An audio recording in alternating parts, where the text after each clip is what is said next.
Muy buena noche para todos los que siguen este estudio semanal Sola Escritura, un recorrido por la Biblia. Sean todos ustedes bienvenidos a la transmisión de hoy. Estamos en este tiempo estudiando el Evangelio según San Marcos y esta noche nos corresponde iniciar el capítulo número 24. Vamos a estar estudiando hoy del versículo 1 al versículo 22. Así que vamos a ir al texto, nada más para recordar el contexto histórico en que estamos en este momento. Es la última semana de la vida de Jesús. Jesús ha entrado a Jerusalén en lo que se conoce como la entrada triunfal. Tiene algunas discusiones con los sacerdotes y los fariseos de ese tiempo y nos encontramos justamente en medio de eh, ese enfrentamiento que los religiosos iniciaron con Jesús. Así que hoy vamos a estudiar el capítulo 24. Él termina eh, su actividad en el templo y sale del templo. Ahorita lo vamos a leer y vamos a ver entonces ese último discurso de Jesús, conocido como el discurso del Monte de los Olivos. Así que vamos a ir a nuestro texto y vamos a leer algunas porciones acá. Ah, vamos a leer primero del versículo 1 al versículo 3. Vamos a poner aquí a la vista de todos. Dice de esta manera. Déjenme ver un momentito aquí, un poco más grande. Ok, estamos aquí. Dice, cuando Jesús salió del templo y se iba, se le acercaron sus discípulos para mostrarle los edificios del templo. Respondiendo él les dijo, ¿veis todo esto? De cierto os digo que no quedará piedra sobre piedra, no quedará aquí piedra sobre piedra que no sea derribada. Y estando él sentado en el monte de los olivos, los discípulos se le acercaron aparte diciendo, dinos, ¿cuándo serán estas cosas y qué señal habrá de tu venida y del fin del siglo? Entonces, analicemos esta introducción acá que nos va a servir para poner la base de lo que vamos a estar platicando en esta noche. En algunas Biblias tienen algún título esto acá. Por ejemplo, en la Reina Valera, déjeme revisar. Sí, dice Jesús predice la destrucción del templo. Es importante mencionar de qué templo se está hablando en este momento acá, porque recuerde usted que en el tiempo del Antiguo Testamento, Salomón construye un templo para el Señor. David había tenido la inquietud en su corazón, pero Dios le dice que no, que durante su reinado había sido derramada mucha sangre y que no lo hará él, lo hará su hijo. Entonces Salomón construyó un templo impresionante. Venían muchas personas de otros países a conocer el templo, la sabiduría y las edificaciones de Salomón. Ese templo fue posteriormente destruido.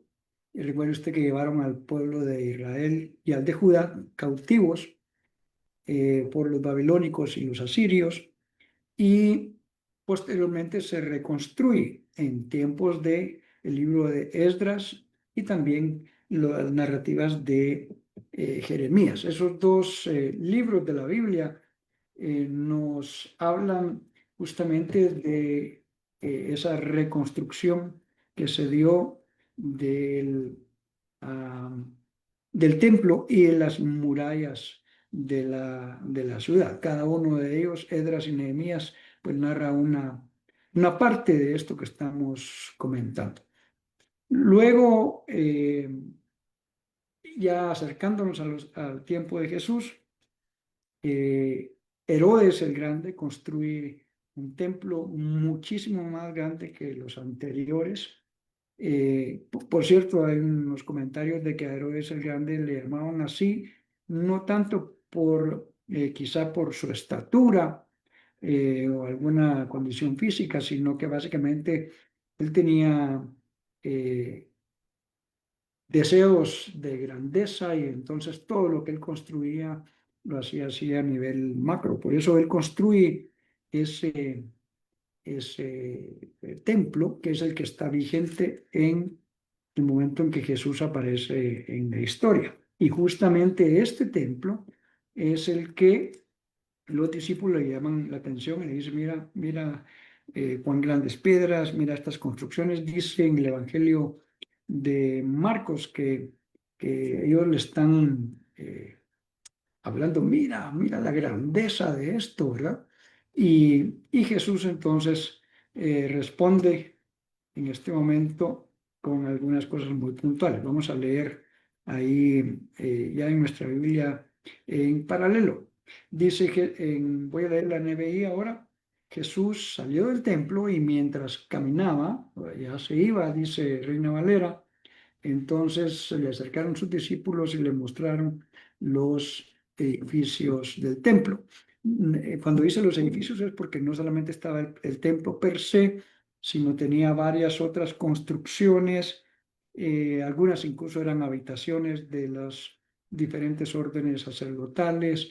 eh, la construcción de Herodes el Grande abarca un área mucho más grande y estaba justo enfrente, eso sí es importante comentarlo, estaba justo enfrente del Monte de los Olivos. Por eso cuando dice ahí que él salió del templo y al momento pues está en el Monte de los Olivos y les va a explicar algunas cosas, ¿verdad? Ahora él les dice, ven todo esto, o sea, hablando de los edificios y todo esto, les aseguro que no quedará piedra sobre piedra, pues todo será derribado. Esto había sido incluso profetizado desde el Antiguo Testamento, justo, no sé si fue ayer o hoy, en la mañana, en mi lectura personal, devocional, estoy leyendo en este momento el libro del profeta Jeremías. Y ahí había una predicción de que el templo del Señor iba a ser destruido. Claro, como ya dije, esto pasó en varias ocasiones, ¿verdad?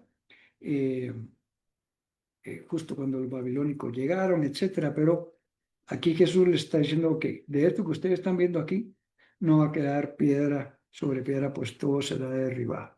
Eso se cumplió al pie de la letra en el año 70. Eh, Recuerden ustedes que Israel estaba bajo el dominio romano, uno de los césares de Roma entra a Jerusalén. Pues es una historia un poco larga, muy, muy dura, por cierto, ¿verdad? Muere una gran cantidad de gente. Y dice la historia que el emperador en realidad no quería destruir el templo. Eso es lo que han escrito varios, ¿verdad? Eh, que no tenía la intención de destruir per se el templo. Esa no era la intención, sino era conquistar realmente la ciudad porque habían habido revueltas y un montón de cosas.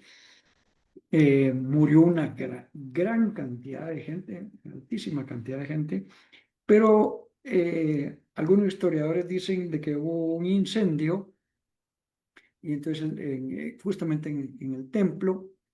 Y recuerde usted que el templo, los anteriores, pero también este, estaban adornados y en muchos casos forrados, podemos decir, por oro en muchas partes.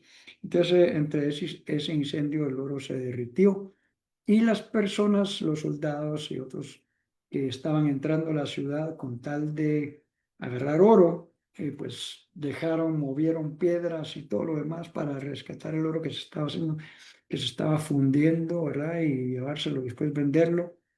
Y esto fue literal, literal, no quedó ninguna piedra sobre piedra. Las excavaciones modernas han descubierto justamente eh, la arqueología y las excavaciones alrededor de realmente todo el monte del templo, que ahora ese espacio está ocupado justamente por una mezquita, pero hay excavaciones donde han encontrado todas esas piedras que Jesús dijo está anunciándoles aquí, no va a quedar piedra sobre piedra.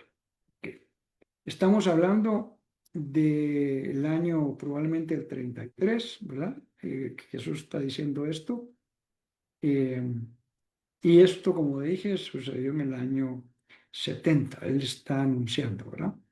Pero entonces dice en el 3, más tarde estaba Jesús sentado en el monte de los olivos, como le conté, estaba al frente del monte del templo. Cuando llegaron los discípulos, otros evangelios menciona específicamente que no fueron todos, sino fueron algunos, los más cercanos, y le preguntaron en privado.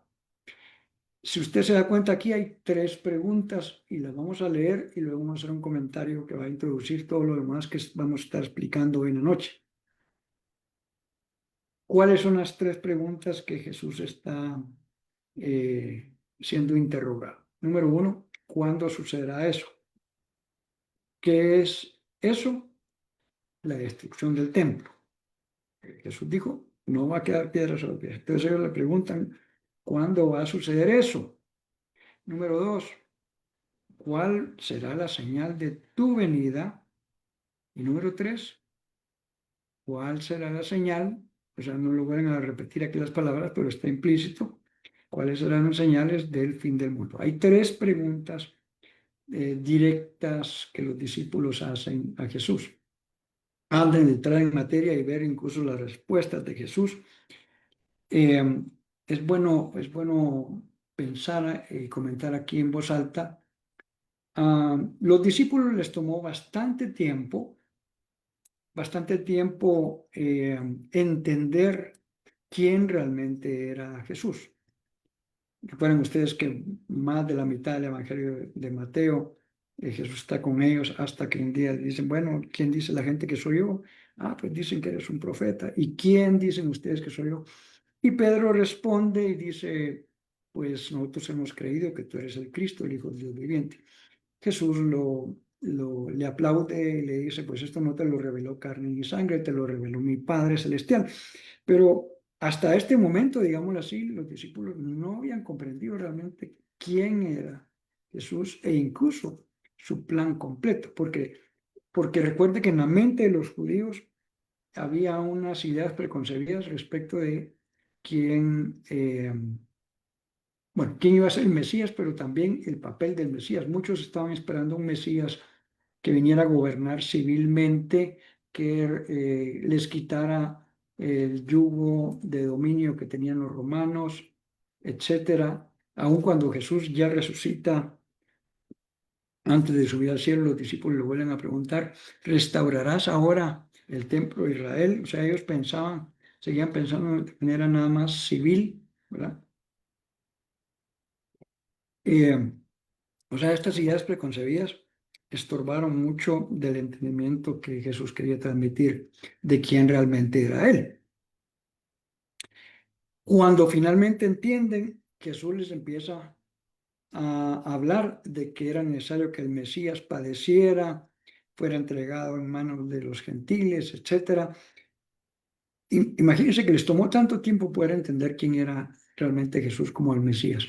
Y ahora les va al siguiente paso Jesús y les dice, pero es necesario que el Mesías muera y sufra. Y no lo comprenden.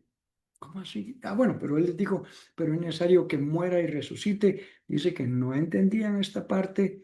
Pedro mismo le dice, no, Señor, ¿cómo es posible que tal cosa te suceda? Entonces, si uno se pone a pensar en esta secuencia de revelación o de entendimiento que los discípulos fueron teniendo gradual, yo me he puesto a pensar, ¿y por qué Jesús desde tiempo antes no habló detalladamente o en privado, pues, con sus discípulos respecto de este tipo de cosas? Ya está casi en la última semana y hasta aquí le preguntan, bueno, ¿cuándo va a pasar esto? ¿Qué señales habrán de estas cosas? Yo creo que Jesús fue muy sabio y muy prudente en irles como dosificando lo que ellos realmente podían ir digiriendo, pudiéramos decir, ¿verdad? Pero en este momento ellos le preguntan específicamente tres cosas. ¿Cuándo va a ser la destrucción del templo? ¿Qué señales habrán de tu segunda venida? O sea, de tu venida, le dicen ellos, ¿verdad? Y cuáles serán también las señales del final de los tiempos o del fin del mundo, como lo conocemos hoy. Resulta que, y ahorita que lo vamos a leer y estudiar acá, hay una ciencia teológica que se encarga del estudio de las últimas cosas, de los últimos tiempos. Esta ciencia se llama escatología. Y la escatología, pues, estudia profecías del Antiguo Testamento, estudia la vida y dichos de Jesús y estudia el libro de Apocalipsis, que es un libro profético dentro del Nuevo Testamento. Pero como no hay una línea específica, ahorita usted se va a dar cuenta de la respuesta de Jesús, eh, una línea específica que dijo Jesús, bueno, el primero que va a pasar y después va a pasar tal cosa y después tal otra, sino que hay señales y anuncios de ciertas cosas en diferentes partes de la escritura. Entonces hay diferentes posturas de interpretación de las cosas que van a suceder y cuándo van a suceder. O sea, hay diferentes posturas escatológicas, una gran cantidad. Y diría yo que para todas hay versículos que la apoyan y versículos que probablemente contradicen algunas cosas y que eh, iba a decir atacan, pero no necesariamente ese es el espíritu de eso, sino que niegan o contradicen algunas cosas que estas posturas escatológicas afirman. Y durante muchos años, muchos años, siglos, pudiera decir, los estudiosos de la Biblia, los teólogos, etcétera, no se han puesto de acuerdo en definir si hay una única o una verdadera, sino que todos pretenden decir que no, nosotros somos los que tenemos la verdad en esto. Algunos son más humildes y dicen, bueno, pensamos que podría ser así, pero no necesariamente defendiendo su postura. Hay libros que abarcan esto, ¿verdad? Y las diferentes, como dije, teorías y posturas. Eh, hay un periodo dentro de esas profecías que se denomina el milenio, y en base también a este tema del milenio hay varias posturas de qué es el milenio, cuándo va a ser, o si ya fue, etcétera. Usted se va a encontrar una gran cantidad. Claro que algunas de estas posturas son más populares o se han popularizado más, otras pues no tan conocidas, no tan aceptadas. Y es mi responsabilidad comentar esto acá porque este estudio de sola escritura pretende, en la medida de lo posible, tratar de que sea la Biblia misma la que interpreta la Biblia. ¿Qué quiere decir eso? Que tratamos en este estudio no de poner ni posturas del expositor, su servidor, ni tampoco de un ministerio en particular, sino poner quizás, si hay varias interpretaciones, el espectro completo y de acuerdo a la guianza del Espíritu Santo, al estudio más profundo de la Escritura, pues ir tomando cada uno una posición. Y creo que es lo más prudente y lo más sabio en esto, porque como dije, no hay consensos.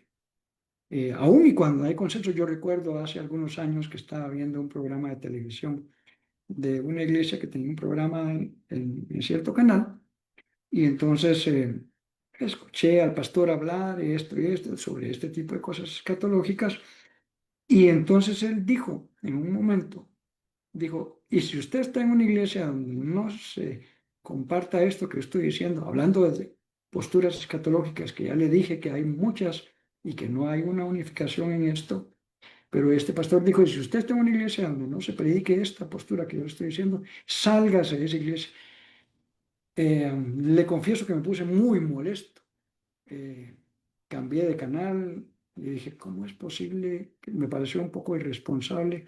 Y dije, bueno, a ellos porque tienen acceso a tener un programa en la televisión y probablemente mucha gente le pueda escuchar, pero pretender que alguien en estas cosas en las cuales no hay unidad, decir esto es lo correcto y los otros están completamente equivocados, sálgase de esa iglesia, me parece una responsabilidad y responsabilidad muy, muy, muy grande. Mi propósito es contarle que están todas estas posturas. Aquí incluso pudiéramos hablar de los nombres, el amilenialismo, premilenialismo, postmilenialismo, eh, posturas respecto de cómo se interpreta o qué es lo que se conoce como la gran tribulación, si es que, como dice una postura histórica, eso ya pasó, hay otros que no, piensan que es un evento futuro. Estoy hablando de palabras que comúnmente en todo esto de la escatología se manejan, ¿no? Las posturas, una postura muy popular que se llama el dispensacionalismo, eh, que es relativamente reciente, pudiéramos decir, tal vez del siglo pasado para acá. Eh, bueno, hay una gran cantidad de posturas y todo. Aquí la respuesta que va a dar Jesús, ojalá hubiera sido, bueno, tomen nota pues, porque lo primero que va a pasar es esto y lo primero es segundo, y entonces todos nosotros hubiéramos estado al pie de Jesús, ahí a los pies de Jesús, tomando nota de lo que les estaba enseñando. ¿Por qué? Porque le están haciendo, recuerde, tres preguntas concisas, y Jesús responde las tres. Ahora, ¿sabe qué es lo interesante? Por eso el gran preámbulo que estoy haciendo. Que si yo tengo unos lentes así como estos, imagínense que estos lentes tuvieran un filtro, iba a decir rosado, pero rojo, un filtro rojo. Y en el momento en que yo me pongo los lentes, todo lo que yo mire tiene tonalidades rojizas, porque yo estoy viendo a través de estos lentes. Entonces diría, esa pared que está ahí, ¿verdad? Por cierto, estoy transmitiendo hoy, no desde el lugar que tradicionalmente lo hago, por una cuestión de un problema que hubo con tráfico y entonces llegué casi que justo a otro lugar y desde aquí pues armé el set de transmisión. Pero esa pared que usted ve al fondo mío, que se ve blanca, si yo tuviera unos lentes rojos, pues diría, ya vieron esa pared roja. Y alguien me va a decir, no, yo la miro blanca. No, es roja. ¿Por qué la estoy viendo roja? Porque estos lentes que tengo, que tienen un filtro rojo, hacen que yo vea las cosas de cierta manera. Y entonces las personas que leen este tipo de pasajes, cuando tienen una idea preconcebida con respecto a alguna postura escatológica, que dijimos que era la escatología, el estudio de los últimos tiempos, si yo ya tengo una postura o unos lentes bajo o detrás de los cuales miro todo lo que pasa, digo, ya vieron, eso que está diciendo Jesús es porque, y lo filtro a través de este filtro rojo. Quiera que sea mi postura escatológica, es complicada porque generalmente ya tenemos algunas ideas preconcebidas de lo que nos han dicho, lo que hemos oído, y entonces va a pasar esto y va a pasar lo otro, ¿verdad? A lo mejor con poco estudio, con poca meditación realmente formal, creo que sí debemos hacerlo, pero ese es un estudio temático y un estudio que toma bastante tiempo. Hay criterios de interpretación escatológica básicos, digamos así, cómo saber cuando algo realmente es una figura, una sombra, algo, un tipo de algo, o cuando es una narrativa eh, completamente histórica. Bueno, hay algunos criterios para eso. Hoy no los vamos a dar porque este estudio tiene el propósito de seguir recorriendo los pasajes de la Biblia, pero es importante que hagamos todo este preámbulo. ¿Por qué digo esto? Porque entonces lo que va a decir Jesús aquí, respondiendo a las tres preguntas, por cierto, hoy en lo que nos hemos propuesto solo vamos a ver lo que él comentó respecto de dos. Y a partir de lo que vamos a ver la otra semana, versículo 23 en adelante, se queda respondiendo algunas cosas respecto de la tercera. Y cuando digo primera, segunda, tercera, no estamos hablando en el orden. Ahorita voy a explicar qué es lo que yo veo aquí sin ninguna interpretación en este momento escatológica, de decirle, mire, esto es lo que va a pasar, esto. Voy a analizar básicamente las respuestas de Jesús y otra vez, a la luz de ciertos lentes que pueda tener puestos, algunos van a decir, ahí está, mire, ¿verdad? Lo que me llama la atención, porque yo le he contado que para hacer este estudio semanal, comúnmente yo repaso el texto busco en el texto haciendo una exégesis, que es un análisis del texto, el contexto histórico, etcétera, del significado de las palabras, etcétera. Pero también leo otros autores y también escucho a algunos de estos autores que hacen estudios como este. ¿Sabe qué me llamó la atención? Que yo dije, Dios mío, en una parte por aquí Jesús dice, miren, miren que nadie los engañe. Y resulta que tenemos a veces posturas tan distintas, pero del mismo hecho. Es decir, esto que Jesús dijo aquí, mire, esto es justo, se interpreta otra vez bajo estos lentes rojos, se interpreta así. Y el que tiene los lentes azules dice, no, no, no, eso mismo que Jesús dice, se interpreta, pero de esta manera. ¿Por qué? Porque él tiene otros lentes de interpretación. Mi propósito hoy no es una clase escatológica acá, es ver cómo Jesús responde y tratar de diferenciar dónde terminó de responder una pregunta, de dónde empieza la respuesta a la otra y algunas cosas que él sí menciona. Para nosotros en la vida práctica, o los que vivimos hoy en el año 2026 que se está produciendo y transmitiendo este programa, ¿qué puedo sacar yo, no solo de conocimiento, sino de algo práctico que yo deba hacer y conocer respecto de estas cosas? Habiendo dicho toda esta gran introducción, vamos a regresar al texto. ¿Cuáles fueron las tres preguntas que Jesús fue cuestionado acá? Voy a regresar de nuevo a esta toma con la escritura aquí, la voy a repetir. Dice, ¿cuándo sucederá eso? ¿A qué se estaba refiriendo? Jesús les dice, no va a quedar piedra sobre piedra. Está hablando de la destrucción del templo. Le preguntaron, ¿cuándo va a pasar eso? Número dos, ¿cuál será la señal de tu venida? Y número tres, ¿cuál será la señal del fin del mundo? Regresemos ahora sí a la lectura. Nos quedamos en el versículo 3. Ahora vamos a leer acá. Déjenme ver acá.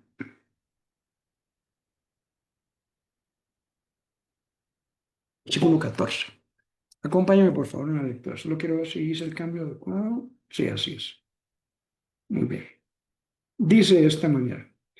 Respondiendo Jesús les dijo, mirad que nadie os engañe, porque vendrán muchos en mi nombre diciendo, yo soy el Cristo, y a muchos engañarán, y oiréis de guerras y rumores de guerras. Mirad que no os turbéis, porque es necesario que todo esto acontezca, pero aún no es el fin. Porque se levantará nación contra nación y reino contra reino, y habrá pestes y hambres y terremotos en diferentes lugares, y todo esto será principio de dolores. Entonces os entregarán a tribulación y os matarán. Seréis aborrecidos de todas las gentes por causa de mi nombre, y muchos tropezarán. Entonces se entregarán los unos a los otros, y unos a otros se aborrecerán. Y muchos falsos profetas se levantarán y engañarán a muchos. Y por haberse multiplicado la maldad, el amor de muchos se enfriará. Mas el que persevere hasta el fin, este será salvo. Y será predicado este evangelio del reino en todo el mundo para testimonio a todas las naciones, y entonces vendrá el fin. Ok, no sé si se dio cuenta que aquí hay tres palabras que se repiten, justamente es la última que se mencionó, del fin. El que persevere hasta el fin, entonces vendrá el fin. Cuando dice acá, miren que todo es necesario que esto pase, pero aún no es el fin. Vamos a nuestra Biblia en paralelo. ¿Cuál de las tres preguntas creen ustedes y cuál estoy proponiéndole yo que Jesús está contestando? ¿Cuáles eran las tres preguntas? ¿Cuándo se va a destruir el templo? ¿Qué señal habrá de tu venida? ¿Y cuáles serán las señales del fin? Desde el Antiguo Testamento había una conciencia de que este mundo va a llegar a un fin, no necesariamente un fin de que ahí terminó todo, sino el del mundo, por lo menos como lo conocemos. Eso desde el Antiguo Testamento, los profetas y los escritores venían anunciando que iba a haber un momento en que iba a haber un cambio general. O sea, el fin de los tiempos como lo conocemos. La Biblia habla extensamente, y el Apocalipsis, de que, bueno, para empezar, Dios es eterno, ¿no? Dios ha estado, está y estará. Pero el Apocalipsis justamente habla también de esa eternidad. Va a llegar un momento en que las cosas como se conocen ahora terminarán. Sin embargo, no quiere decir que ahí terminó todo, sino empieza, por decir un término, el resto de la eternidad. Y ese resto de la eternidad, eso sí es un punto importante para todos los que pueden escuchar este estudio. El resto de la eternidad, nosotros decidimos hoy en día, estando aquí en el mundo, en dónde queremos, dónde y cómo queremos pasar.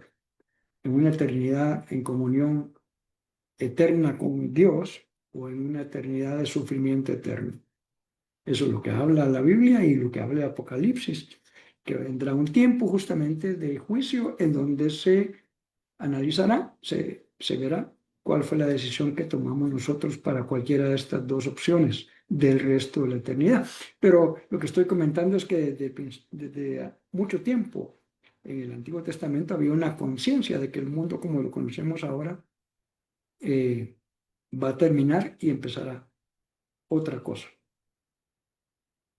Por eso ellos están preguntando cuáles serán las señales del fin. A mí me parece que esta respuesta del 4 al 14, es la respuesta y algunas señales que Jesús está dando con respecto del fin de los tiempos, del fin del mundo conocido hasta como lo conocemos hoy en día.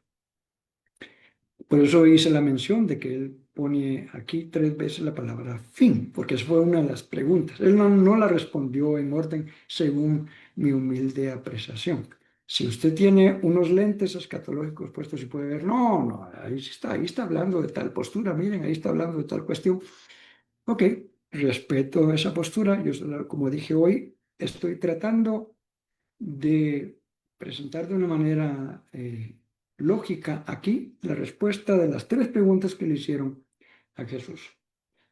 Si estas son algunas señales antes del fin, entonces analicemos qué cosas dijo Jesús. Y que, por cierto, otra vez, no necesariamente está respondiendo en orden.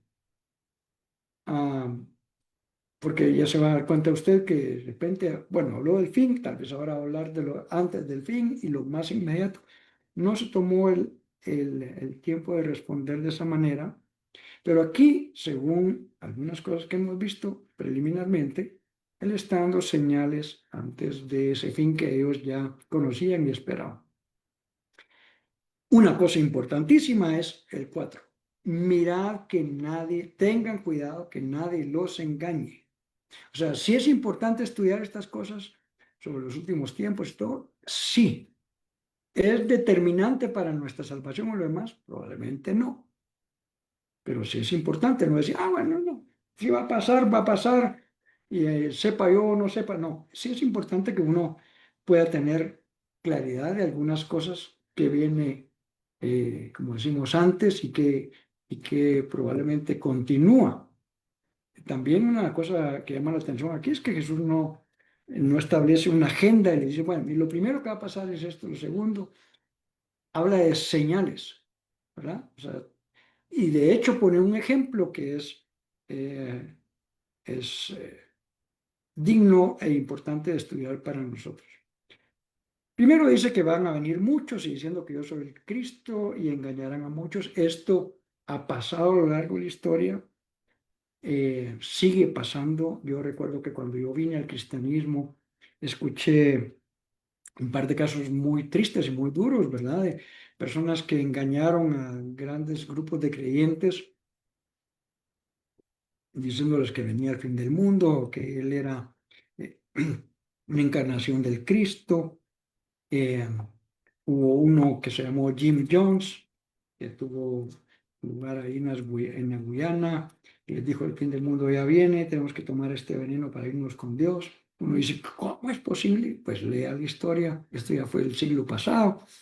En Waco, Texas, también hubo otro grupo que perdieron el rumbo, como dice aquí, miren que nadie los engañe, diciendo yo soy el Cristo. Hoy en día hay personas busque en la web y se van a encontrar que hay personas que están afirmando que ellos son el Mesías, que son el Cristo. Y por cierto, llama la atención que si los judíos piensan que Jesús no fue el Mesías, eso es lo que los judíos siguen pensando hasta hoy en día, con razón entonces va a venir algunos a decir, no, no, yo sí soy el Mesías. Yo he dicho aquí en este estudio que el Mesías debía cumplir un montón de profecías que estaban dichas sobre él. Que alguien en sus propias fuerzas o en su esfuerzo quiera hacer eso, yo lo miro realmente imposible. O sea, digo yo, Dios mío, y Jesús cumplió todo esto, aún cosas que ni siquiera estaban en su decisión personal, como el nacer en un lugar, en cierta época, etcétera. Eso, pues, ¿verdad? Y yo digo, y ahora alguien que se quiera autoproclamar el Mesías, eh, yo lo veo imposible, en el sentido de cumplir todas las cosas que estaban profetizadas sobre el Mesías. Pero dice que van a engañar a muchos, ¿verdad? Y luego dice, ustedes oirán de guerras y de rumores de guerras, pero procuren no alarmarse. Claro que guerras y rumores de guerras siempre ha habido, y también pestes y enfermedades, como dice por acá, pero la figura, me voy a adelantar un poquito acá, que Jesús está diciendo es, esto solo será el principio de dolores, y está hablando de dolores de parto. Pues cuando una mujer va a dar a luz a un hijo, los dolores empiezan a manifestarse, pero empiezan a ser cada vez más intensos y cada vez más frecuentes. Eso es parte de la figura que Jesús está utilizando acá. O sea, él dice, cuando vengan estas cosas, todavía no es el fin, es el principio de los dolores. Pero entonces decir, bueno, cuando una mujer va a dar a luz y le empiezan los malestares y los dolores, que incluso generalmente ya tiene su maleta lista, llama al doctor y le dice, mire, pasó esto y esto y esto. El doctor le dice, ok, espera un momento, a que sean cada cierto tiempo las contracciones, o ve al hospital y entonces nos vemos allá. Lo que sí es que el niño normalmente no va a nacer en el instante. ¿Por qué? Porque hay que esperar que los dolores sean más frecuentes e incluso más fuertes. Las que han tenido hijos sabrán de esto que estoy hablando, no por conocimiento teórico como lo estoy haciendo, sino en vivencia. Entonces dice, ustedes van a escuchar que van a haber guerras y rumores de guerra, pero no se alarmen, es necesario que todo eso suceda, pero todavía no es el fin. Está anunciando que el fin se acerca, que los dolores se van a empezar a intensificar y a ser cada vez más frecuentes, pero no es el fin aún. Sigamos leyendo. Se levantará nación contra nación y reino contra reino. En esta traducción acá, eh, uno dice, bueno, pero ¿de qué está hablando? Guatemala es una nación, es un reino. No está hablando de una separación necesariamente administrativa o civil de las diferentes modalidades de gobierno que hay ahora alrededor del mundo. Eh, de hecho, la palabra aquí nación es la palabra etnos, de donde viene étnico, que tiene que ver con razas. O sea, habrán peleas étnicas, está diciendo acá. Ah, eso ha pasado en el siglo anterior. Hace unos días ahora que está el Mundial de Fútbol, estaba comentando con mi hijo, ¿verdad? Bueno, estos países antes eran parte de tal país, y ese país se subdividió como en 8 o 9 naciones ahora. Estoy hablando de la antigua Yugoslavia. ¿Cuál fue la motivación central de todas esas divisiones? Un asunto étnico. Habían muchas etnias en ese país original, y entonces, bajo la bandera de la libre determinación de los pueblos, entonces dijeron, no, nosotros queremos ser nuestro propio país y también aquellos. Y hoy lo que fue Yugoslavia está repartido como en 8 o 9 naciones diferentes. Pero entonces la primera palabra que usa aquí en nación contra nación es en el fondo, el trasfondo del tema es un asunto de peleas étnicas, lo cual ya está viendo y otra vez se van a incrementar, etcétera, ¿verdad? Estaba escuchando hace un par de días, no sabía qué estaba pasando, pero que hay algunas iniciativas de que esto pase en Canadá, ¿verdad? Bajo otra vez, incluso idiomas y algunos asuntos étnicos, ya está bien también por ahí algunas cuestiones de esto. Y luego ese reino contra reino, aquí la palabra es Basilea, eh, que sí significa literalmente una reino gobernado por un rey, ¿verdad? Eh, en nuestra Latinoamérica eso básicamente ya no existe. En Europa hay, y en muchas ocasiones hay, que es una figura más bien civil, ¿verdad? Con poca decisión sobre, porque la mayoría de países ya viven ahora bajo democracia, ya no necesariamente bajo el asunto de un gobierno totalitario de parte de un gobierno de un rey o una reina, como en Inglaterra, como en Países Bajos. Bueno, hay una gran cantidad de países, particularmente de Europa, que todavía tienen gobiernos de ese tipo. Dice en Reina Valera, importante esto, habrá pestes, hambres y terremotos en diferentes lugares. Ah, si usted se da cuenta aquí en las diferentes otras traducciones, la palabra peste ya no se menciona, solo se menciona hambres y terremotos. Esto es porque esta palabra pestes en los manuscritos más antiguos no aparece. Ahora, ¿eso significa que eso no va a pasar? No. Lucas sí lo menciona así. Probablemente algunos piensan de que fue una adición aquí en algunos manuscritos no tan antiguos como el usado por la Reina Valera para la traducción. O sea, no es que eso no vaya a pasar, pero para ser más exactos, en los manuscritos más antiguos no aparece la palabra pestes. Pero dice aquí, pero todas estas cosas serán el principio de dolores de parto, dice aquí varias de las otras traducciones. Ese es el contexto, no solo es dolor por dolor, sino está haciendo Jesús una analogía aquí con el nacimiento de un hijo.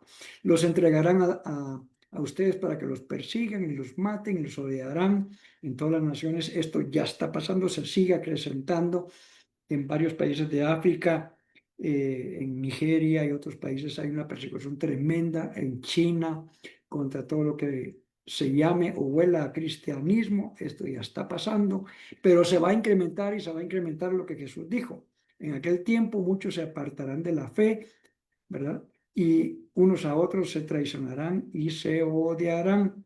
Surgirá un gran número de falsos profetas que engañarán a muchos.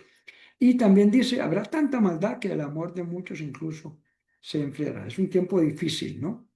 ¿De qué está hablando Jesús? A mí me parece aquí que está hablando del final de los tiempos. Solo está dando señales, no está haciendo una agenda necesariamente. Cuando ustedes vean eso, como dije, cuando la mujer empieza a experimentar los dolores de parto, esa es una señal de que debe prepararse. Y como dije, ya sea para irse al hospital o si el doctor le dice, esperemos un momento y cuando estén con cierta frecuencia yo te indicaré cuándo debas irte para el hospital. Pero dice acá, la maldad de muchos, la maldad hará que el amor de muchos se enfríe, pero el que se mantenga firme hasta el fin será salvo.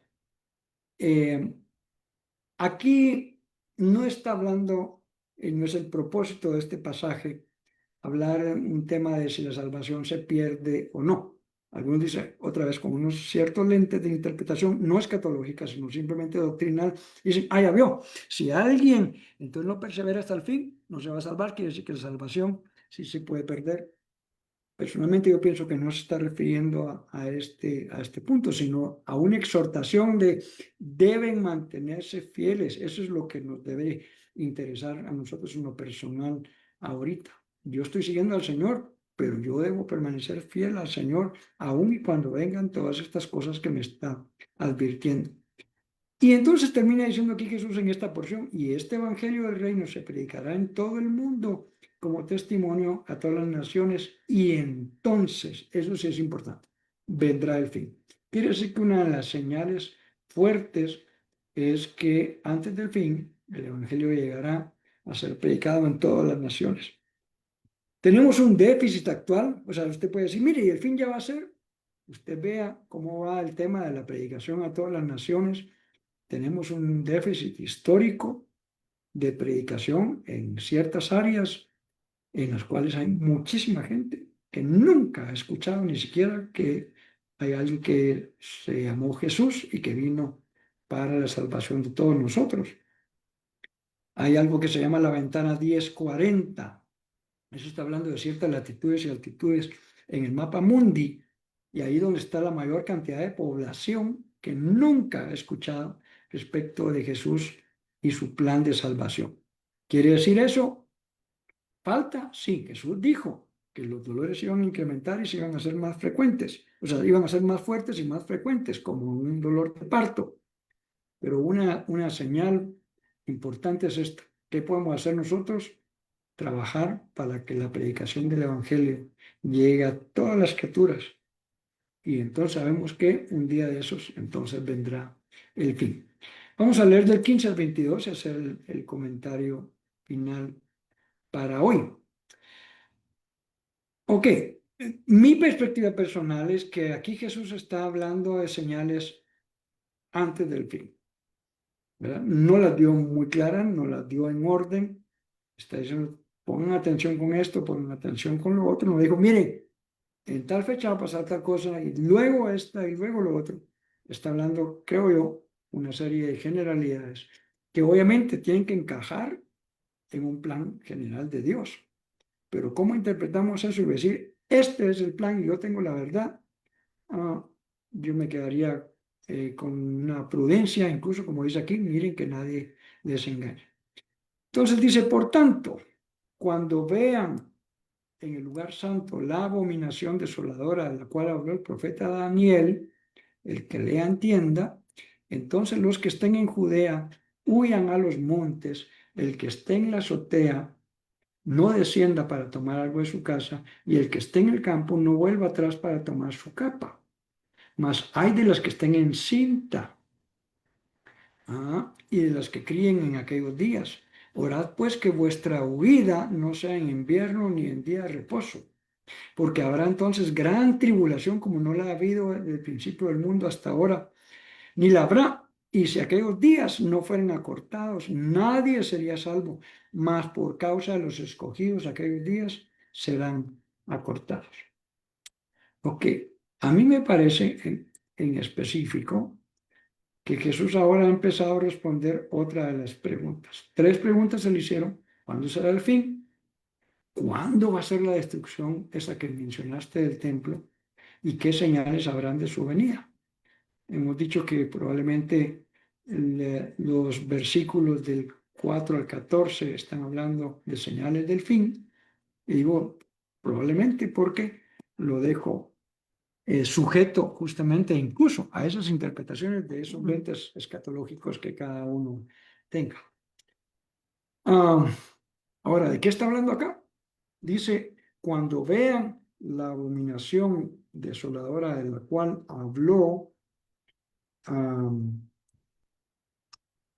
Daniel, entonces, dice acá, y por cierto, dice acá, el que lea, entienda. ¿Y de qué estamos mencionando en este punto? Aquí, si hay que irse obviamente al libro de Daniel, voy a mencionar nada más algunas citas, pero Daniel habla justamente de esto, habla de una figura que se llaman las 70 semanas de Daniel.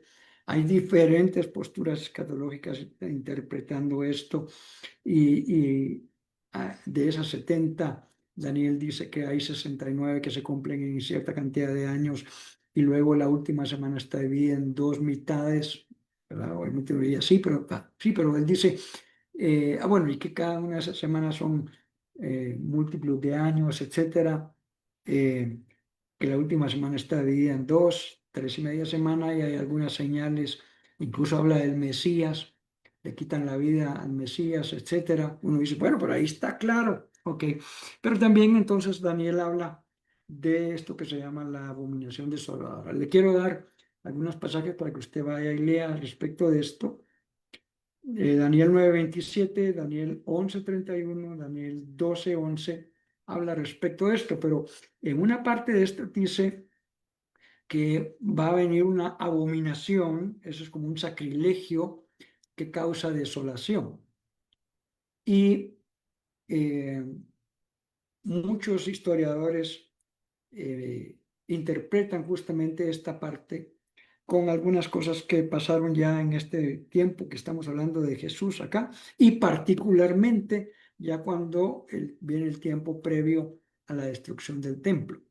Por eso, a mí me parece en lo particular que estos versículos del 15 al 22 están hablando específicamente de la destrucción del templo, y no es una postura única mía, sino he leído y escuchado varios intérpretes que dicen, ok, aquí es donde Jesús explica un poco con respecto de la destrucción del templo. Otra vez, si yo me pongo unos lentes rojos o azules de posturas escatológicas, no, mire, esto encaja aquí. Pero es muy puntual y muy específico cuando Jesús dice, por ejemplo, los que estén en Judea, huyan a las montañas. Y le quiero contar una cosa. Dice la historia que muchos cristianos se salvaron cuando vino la destrucción del templo, porque ellos tomaron esto y dijeron, esto es lo cual Jesús nos dijo, e hicieron esto literalmente y salvaron sus vidas, pues muchos cristianos. Muchos de los otros que no le pusieron atención a lo que Jesús había dicho, pues sufrieron un gran desastre, ¿no? Dice, el que esté en la azotea no baje a llevarse nada de su casa. Usted está hablando de un tiempo urgente. A mí me parece, y a varios estudiosos les parece que aquí está hablando justamente de los días que precedieron la destrucción del templo, como él está diciendo acá. Y el que está en el campo no regrese para buscar su capa. Qué terribles serán aquellos días para los que están embarazados o amamantando. ¿Por qué? Porque Jerusalén fue sitiada y rodeada por ejércitos, una gran cantidad de ejércitos. Y como dije, una mortandad terrible respecto a esto en el año 70. Esto está documentado históricamente, no tenemos el tiempo hoy para leerlo todo, pero usted puede buscar en los buscadores modernos que hay ahora a través de la web y encontrar todo lo terrible que pasó y se cumplió justo lo que Jesús había dicho. Dice, oren para que su huida no suceda en invierno ni en sábado. ¿Por qué? Porque esto va a complicar la huida en el caso de esto. En otro de los evangelios dice, cuando vean ustedes a Jerusalén rodeada de ejércitos, ¿de qué está hablando ahí? Efectivamente, lo que pasó en el año 70. Algunos incluso interpretan, no, eso es a futuro. Ok, respeto esa postura. Yo no lo veo en este momento así. Creo que Jesús en este momento está hablando y previniendo con respecto de cuándo iba a ser destruido el templo. Ahora dice acá, porque habrá una gran tribulación. Ya le mencioné que en las posturas escatológicas hay algo que se conoce como la gran tribulación y, y dice, ya veo, aquí está hablando de la gran tribulación, está hablando del futuro. Mire, hay un lenguaje en la Biblia, y no solo para este punto, sino eh, para hacer comparaciones entre diferentes cosas. Es un tipo de lenguaje, podemos decir, figurado, que se llama una hipérbole. ¿Qué es una hipérbole? Es en un sentido, y no es que esté mintiendo, es una exageración de algo. Cuando varias veces la Biblia dice, como nunca ha habido y como nunca habrá. El hombre más sabio que ha habido y no habrá ninguno más ha sido Salomón. Ok, de acuerdo a la ciencia y conocimiento que él tenía en ese momento, la ciencia ha avanzado muchísimo. Eso quiere decir que Salomón sabía eh, el universo con detalle como lo conocemos ahora, sabía de las cosas microscópicas como las tenemos ahora, probablemente no, pero es una forma de expresión bíblica que se usa varias veces. Incluso dice acá, habrá una gran tribulación como la cual no ha habido desde el principio hasta ahora ni la habrá jamás. Algunos dicen, pero mayor incluso que la muerte de los judíos durante la Segunda Guerra Mundial, o es hasta lo que ha habido en ese momento y ellos conocían.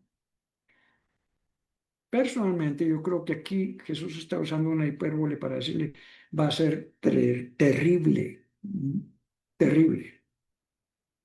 Ahora, algunos dicen, no, por ejemplo, en las posturas escatológicas hay algo y una parte de lo que ellos se ubican en una cadena de eventos que se llaman la gran tribulación, y algunos dicen, no, es que algo que se conoce también como el arrebatamiento o el rapto va a suceder, y ahí, como le digo, son las diferentes posturas, va a suceder antes, en medio o después de la gran tribulación, o incluso una postura, como dije, histórica que dice, no, no, la gran tribulación ya existió. Usted va a decir, entonces no va a haber rapto. En esa postura histórica se interpreta de otra manera este tipo de eventos. Ahora, lo importante es que aquí dice Jesús, si no se acortaran esos días, nadie sobreviviría, pero por causa de los elegidos se van a cortar. Cuando usted mira la gran cantidad de muertos que hubo en la invasión y destrucción de Jerusalén y el templo, eh, es muy probable que ese sea el cumplimiento de esto que está diciendo aquí Jesús. Por amor a lo que Jesús llama comúnmente un remanente. Él no deja que finalmente el mundo en general y ocasiones como esta destruyan a todos los pobladores de la tierra. Hoy estamos presentando nada más una perspectiva de interpretación, pudiéramos decir literal, de lo que Jesús está respondiendo. Me parece a mí que en los primeros versículos del 4 al 14 creo que eran, él habla de algunas señales del fin de los tiempos.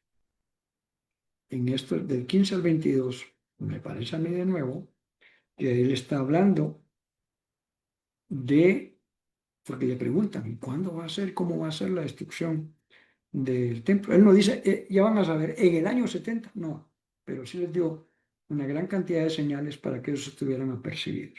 La otra semana vamos a estudiar del versículo 23 hasta el final, en donde, bajo la perspectiva de varios estudiosos, y me voy a incluir yo sumado a esto, entonces Jesús iba a hablar acerca de su segunda venida. Solo quiero mencionar una cosa acá, importante antes de entrar en el estudio de la otra semana.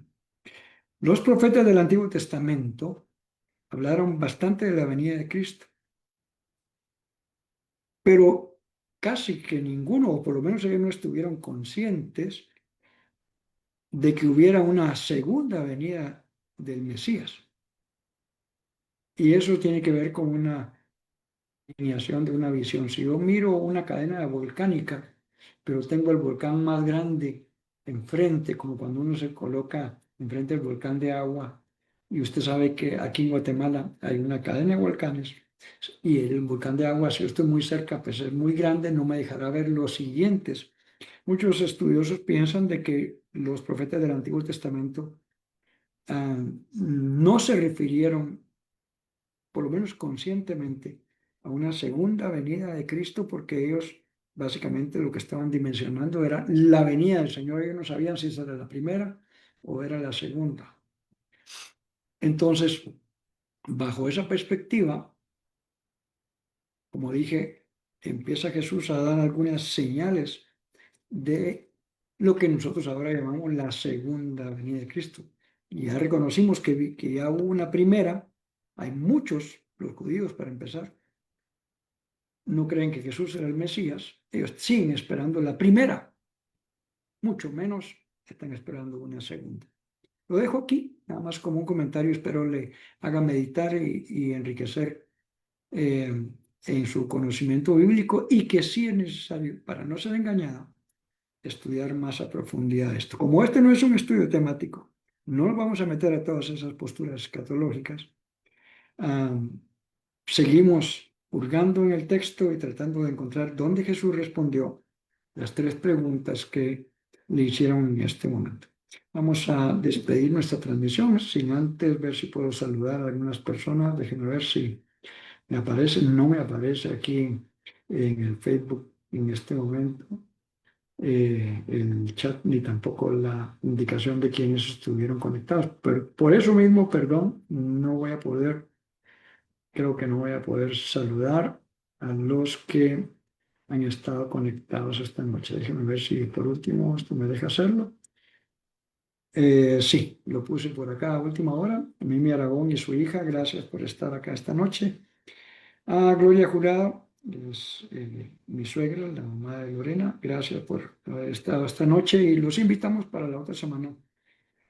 La segunda parte de este capítulo 24, en donde pensamos que Jesús empieza a dar algunas señales de cómo será su segunda venida. Así que no se lo pierda. Vamos a leer y tratar de analizar este pasaje bajo los mismos parámetros que hicimos en la primera parte. Que Dios le bendiga, que tengan ustedes muy buena noche.